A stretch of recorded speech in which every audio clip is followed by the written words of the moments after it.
Welcome back, America. It's Hugh Hewitt from the ReliefFactor.com backup studio inside the Beltway. Denial of service forced me out of my first studio, but I'm still talking. United States Senator Tom Cotton. Good morning, Senator Cotton. Welcome. Hey, Hugh. It's good to be on with you. Next week, a week from today, there will be a very important meeting in Singapore between President Trump, Secretary of State Pompeo, and their counterparts from North Korea. First of all, there are reports that there are tensions within the administration between your friend Mike Pompeo and your friend John Bolton. What do you make of those reports? Not to my knowledge, Hugh. I believe that President Trump and his team are working well to try to move forward with this summit that we hope will result in the complete, verifiable, and irreversible denuclearization of the Korean Peninsula. Obviously, it's a high-stakes and complicated issue, so I have no doubt that there are occasional disagreements or differences of opinion on the team, but anytime something gets to the president's desk, that's inevitable. So I hope the summit next week is an important first step towards denuclearizing North Korea, but in doing so in a way that does not grant needless concessions or one-sided concrete concessions in return for easily reversed promises. What is your expectation, Senator Cotton, of the best result that we could see out of a 1 or 2 day meeting in Singapore? I have my doubts that will both begin and end these negotiations. As President Trump himself said, it may require subsequent meetings between Secretary Pompeo and Kim Jong-un or his senior leaders, maybe even between President Trump and Kim Jong-un. That's what we saw in the 1980s when Ronald Reagan finally found a Soviet premier in Mikhail Gorbachev, who didn't die on him within a few months, as Reagan liked to joke. And they had a series of meetings that ultimately led to some important agreements. But I do hope that we can get the Kim regime to accept that they are going to be safer without nuclear weapons than they are with nuclear weapons.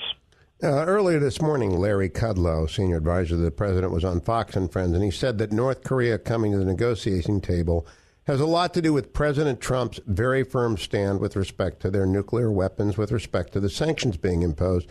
Nicholas Kristof, who's been in North Korea a number of times, replied on Twitter, "This is preposterous. North Korean leaders have been desperately eager to meet American presidents since at least 1992. Past presidents refused. Trump accommodated Kim Jong-un, not the reverse." Your assessment, Tom Cotton. I would tend to agree with Larry Kudlow. Hugh, would not surprise you to know we have broken out of the rut of 25 years of failed Korea policy that goes back across multiple administrations of both parties.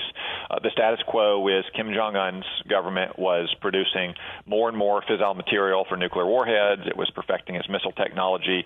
Doing nothing would simply encourage that status quo to continue. So I think it's important that the president and Kim Jong-un hold this summit and begin these negotiations. It's equally important that we not make one-sided concessions for easily reversed promises.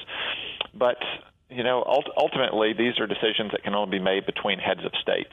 And, you know, for the same reason that Winston Churchill loved to have summits in World War II and cut straight to the heart of the matter, I think President Trump has realized that if we want a resolution to the ongoing threat that a nuclear North Korea poses to us, they need to go straight to the head.